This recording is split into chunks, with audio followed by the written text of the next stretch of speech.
Amém, boa noite, irmãos. Tá aqui o Franco. Vamos orar pela vida dele, Pai. Coloca tuas mãos, Pai, sobre esse homem. Que ele possa diminuir, o Senhor crescer. Amém. Pai, que todas as palavras sejam guiadas do Teu Espírito Santo, Pai. E eu creio que nós, Pai, não sairemos daqui do jeito que entramos, mas sairemos daqui, Pai, fortificados, fortalecidos, ó Pai, debaixo da Tua presença. Amém. Obrigado, Pai, por esse homem hoje estar aqui conosco. Ele vai trazer a Tua palavra, Senhor. Usa, Senhor, conforme o Teu querer. Em nome de Jesus. Amém. Amém, Jesus. Olá. Oi, gente. Boa noite. Boa noite. Vocês? Amém. É uma honra subir nesse púlpito aqui, né? Uma grande responsabilidade. Muito mesmo. Obrigado, Senhor, por isso. E eu recebi o convite do meu irmão, Fernando. Essa semana a gente estava finalizando ali no Encontro dos Homens.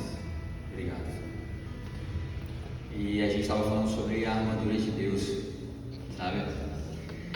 E tá gravando ali, oi mãe, também vou mandar pra ela essa gravação.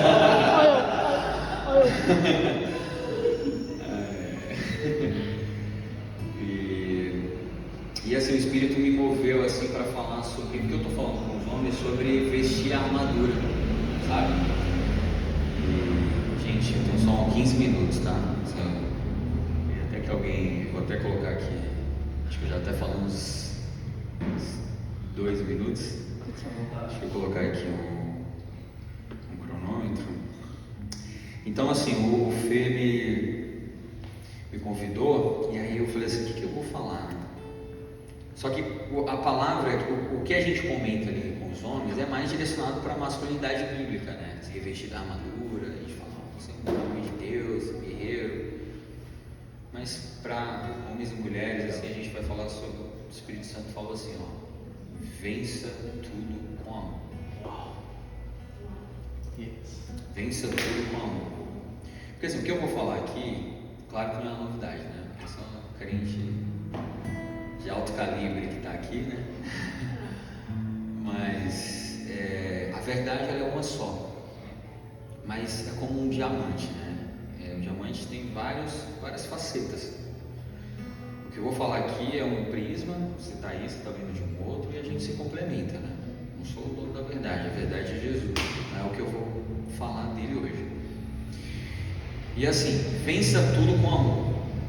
Primeiro ponto é: o amor de Deus te dá identidade. Uau. Lembrei de você. Isso é um ponto, falando sobre identidade, que Deus está tratando muito comigo, né?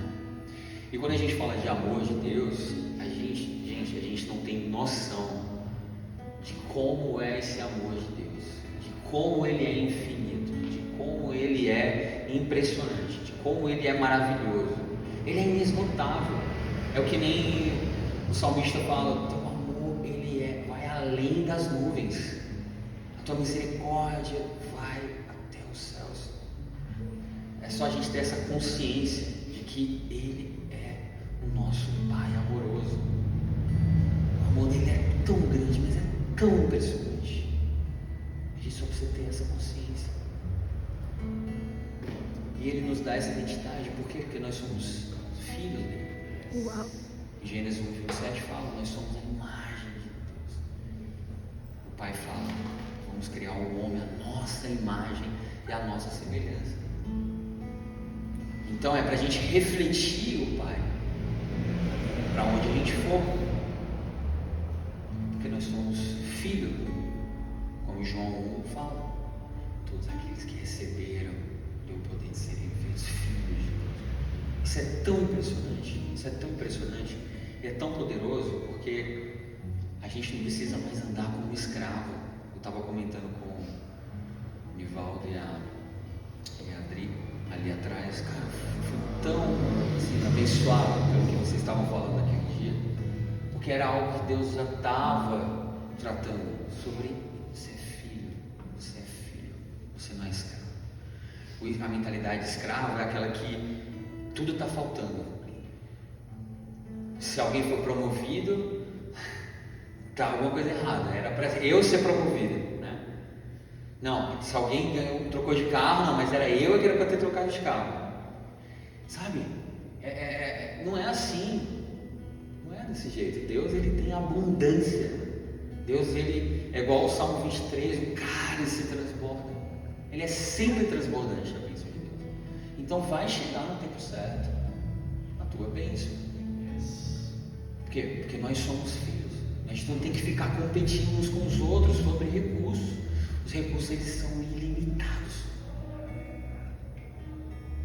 É só a gente ter essa concepção. Então o filho, ele anda como filho, ele tem postura de filho, ele reage como filho, ele fala como filho. A gente não precisa mais andar se arrastando com medo, o espírito de escravo, como o apóstolo Paulo estava falando. Deus não deu espírito, esse espírito de poder, o espírito de poder, de amor, de moderação. Então é para a gente andar como filho de Deus. O segundo ponto é: não glorifique as trevas e seja mais esperto que o diabo. Porque assim, eu venho da igreja tradicional, né? E lá é um contexto de muita batalha espiritual, né, Linha? Muita batalha espiritual. Só que assim, eu, inclusive nesse ano, quando fiquei sozinho, né? Vocês sabem a história toda. E eu fiquei assim muito oprimido às vezes pelo que as trevas poderiam fazer comigo, sabe? Tipo, meu Deus, porque eu me levantava e depois caía, me levantava, queria, né, fazer alguma coisa pro reino. Não, tinha um encontro de homens lá na sede, né? Lembra? Homens de coragem e tal, não sei o que. Tentei usar o meu tom de evangelismo aqui, bora, os homens vão pro culto, papapá. Só que sofriam retaliações, que é normal. Normal. Jesus teve retaliações, só que ele não parou, né? Ele sabia que ele era filho e ele caminhou no seu propósito. Mas eu comecei a olhar muito para as trevas, e tudo que aqui a gente olha, a gente foca, aumenta. É como se fosse uma lupa, né? Uma formiga que a gente coloca uma lupa, ela aumenta. É um gatinho que está passando ali, mas que ele passa numa sombra, reflete ele com um leão. Só que não é dessa forma. Quando a gente olha aqui, nossa, já vi histórias, nossa, os demônios agindo e operando, eles vão sempre estar agindo, eles vão estar sempre fazendo a festa deles lá. Mas se a gente ficar dando muito crédito para as trevas, a gente vai glorificar muito mais as trevas do que o nome de Jesus, sabe? E é isso onde esse perigo onde a gente não pode ocorrer, porque a gente vai achar que as trevas estão ganhando, e as trevas não estão ganhando, nunca ganharam, sabe? Maior é aquele que está conosco do que aquele que está no mundo, né? Meu Deus. Se eu posso estar num lugar sozinho e pode estar uma legião de espíritos malignos, mas a oração do justo pode muito em seus efeitos, porque eu com o Senhor sou a maioria. Se Deus é por nós, quem será contra nós? Ninguém vai ser contra nós. Deus não tem adversário. Deus não tem adversário, gente. Depois que eu soube disso, Deus não tem adversário. Até o próprio diabo, ele é o diabo de Deus. Às vezes ele trabalha para nos abençoar. A verdade é essa. Não, mas o diabo, ele fica com medo, né? Não, gente. Às vezes ele trabalha, né, filho? Eu estava falando no testemunho essa semana. Ele trabalha para nos favorecer, às vezes, para o nome do Senhor ser glorificado na nossa vida. Então por que eu falo seja mais esperto que o diabo? Porque às vezes tem situações que do nada pessoas vão se voltar contra você, não tem nenhum motivo. Isso acontece comigo de vez em quando. Por quê? Porque eu estou querendo trazer o reino de Deus aonde eu for. Só que do nada a pessoa vira para você e, meu Deus, o que é isso? Não tem nenhum motivo, nada. É espiritual. Só que o que eu vou fazer? Aí eu vou ficar com raiva, vou ficar emburrado? Não vou falar com ela. estou na razão, eu estou na razão, né? Não é assim? Só que quando o apóstolo Paulo fala para a igreja de Coríntios, aquele irmão pecou severamente, e falou: ó, vocês dão a disciplina, mas para que o diabo não tenha vantagem, reconcilia com ele. Então, é isso que a gente precisa fazer. A gente precisa ser mais esperto. Enquanto os demônios estão ali tentando, agora vai ser vai ter treta, não sei o que, não. O que você vai fazer? Você vai lá, me perdoe. Quebrou. Quebrou. O reino já está ali. Os demônios já foram embora. Então isso é ser mais esperto que o diabo. Por quê? Porque o diabo ele quer trazer você para o território dele. Tudo bem que a gente tem que conhecer, né? Qual é o território do inimigo? É confusão, é maledicência, fofoca, gritaria, briga. Sempre isso. Colocar uns contra os outros, né? Inveja. Falou mal de mim, não sei o quê. Nossa, como tá falando mal de mim, hein, filho? Tá falando mal de mim? O que eu fiz para você? Só fiz o bem para você. Então, quando você chega e é mais esperto, mesmo você tendo uma razão, isso já aconteceu comigo, me perdoe, porque essa é a atitude do cristão. E a gente precisa orar para aquela pessoa que de repente se opõe. Por quê? Porque a gente sabe que a nossa luta não é contra as pessoas. Em Efésios 6 fala isso. É contra quem está influenciando aquela pessoa. As potestades, os espíritos malignos. Então, por isso que a gente precisa ser mais esperto. Não ser governado pelas nossas emoções somente. Saber o que está além disso tudo. Terceiro ponto: persevere em oração e jejum. Colossenses 4:2 fala aqui.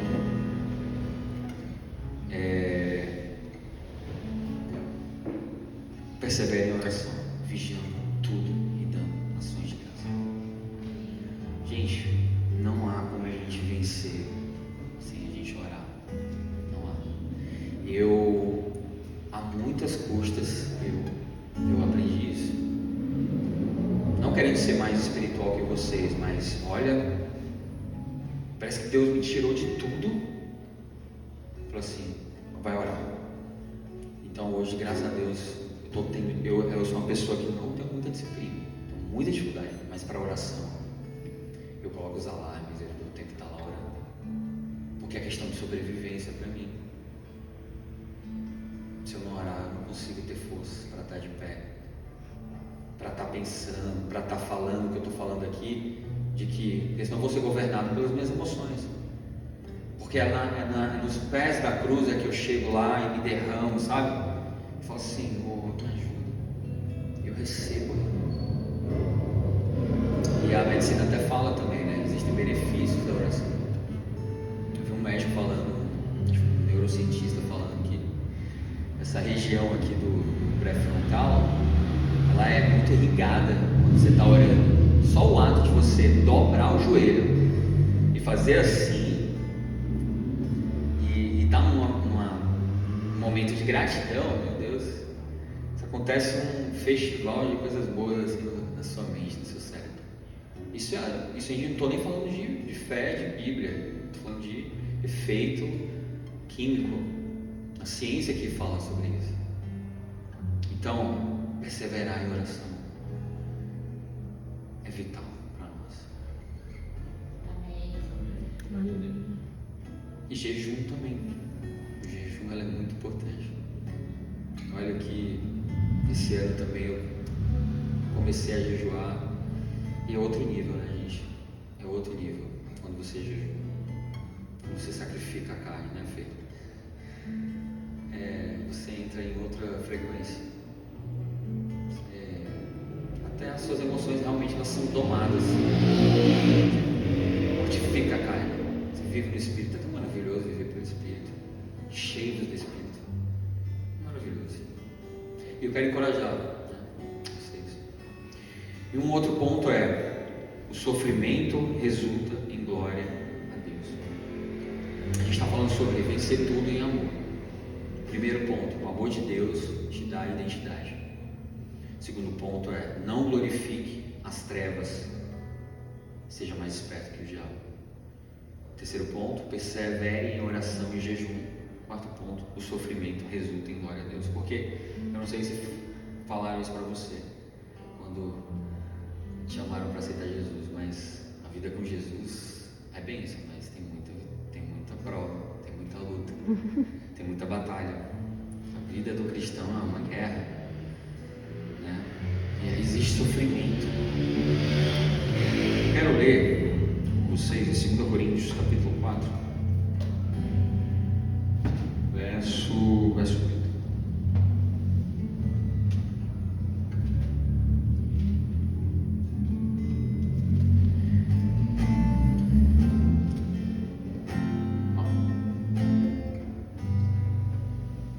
Vou ler, tá? 2 Coríntios capítulo 4, verso 8. Apóstolo Paulo falando: em tudo somos atribulados, porém não angustiados, perplexos, porém não desanimados, perseguidos, porém não desamparados, abatidos, porém não destruídos, levando sempre no corpo o morrer de Jesus, para que também a sua vida se manifeste em nosso corpo.